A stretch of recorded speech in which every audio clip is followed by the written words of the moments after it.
ప్రైజ్లా దేవుని శ్రేష్టమైన నామమునకు మహిమ కలుగునుగాక. ప్రభు పేరట మీ అందరికీ హృదయపూర్వక వందనాలు. ఈ ఉదయకాలము దేవుని వాక్యాన్ని విందాం. లూకాసు వార్త 23వ అధ్యాయము 47వ వచనము. శతాధిపతి జరిగినది చూచి ఈ మనుష్యుడు నిజముగా నీతిమంతుడై ఉండునని చెప్పి దేవుణ్ణి మహిమపరచెను. ప్రియమైన వాళ్ళరా, యేసుక్రీస్తు వారు సిలువ వేయబడ్డారు.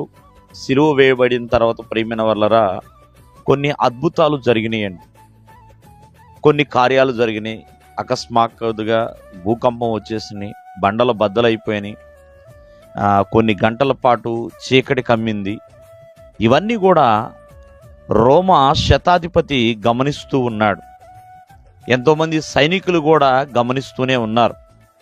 ఎందుకంటే వాళ్ళు ప్రధాన యాజకులు, ఆనాటి యోధా మత పెద్దలు మోపిన నిందలను బట్టే ఆయనని సిలువ వేశారు.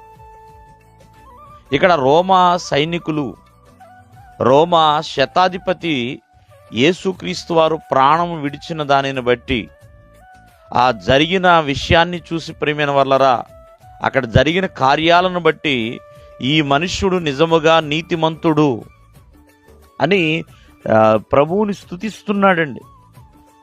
ఇతను నీతిమంతుడే అని చెప్పి దేవుణ్ణి తను మహిమపరుస్తున్నాడు. అంటే యేసుక్రీస్తు వారు సిలువ వేయబడినప్పుడు ప్రియమైన వాళ్ళరా ఎన్నో అద్భుతాలు జరిగినాయి, ఎన్నో ఆశ్చర్యకార్యాలు. ఎందుకంటే నమ్మలేని విషయాలు అక్కడ జరిగినాయి ప్రియమైన వాళ్ళరా. కావున ప్రభువుని గణపరచడానికి ఎంతగానో ప్రియమైన వాళ్ళరా అతను సిద్ధపడి ఉన్నాడు. కానీ ఏమీ తెలియని, ఏమీ ఎరగని రోమా శతాధిపతి అయిన మారు మనసు పొందాడేమో. కానీ ప్రియమైన వాళ్ళరా ఆనాడి ప్రధాన యాజకులు, యోధా మత పెద్దలు ప్రభువును ఒప్పుకోలేకపోయారు, దేవుని కుమారుడుగా అంగీకరించలేక పరిస్థితి ప్రియమైన వాళ్ళరా. మరి ఈ శతాధిపతి యొక్క సాక్ష్యము చూడండి, ప్రభువుని గణపరిచే విధముగా ఉందండి. మరి యేసుక్రీస్తు వారు చనిపోయిన తర్వాత ఆయన యొక్క మరణాన్ని బట్టి ఇతను నీతిమంతుడు అని ఘనమైన సాక్ష్యాన్ని పలకగలుగుతున్నాడు.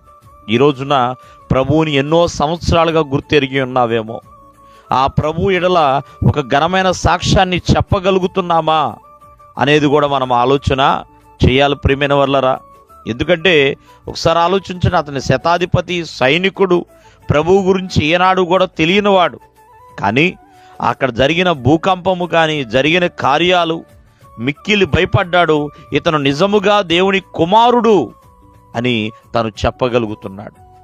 కావున ఆత్మీయ జీవితంలో ఈ ఉదయకాలం ముందు మనం చేయాల్సిన పని ఏంటంటే ప్రభువుని గురించి ఒప్పుకుంటూ సాక్ష్యం చెబుతూ ప్రభువును స్తుతించే వారిగా ఉండాలి.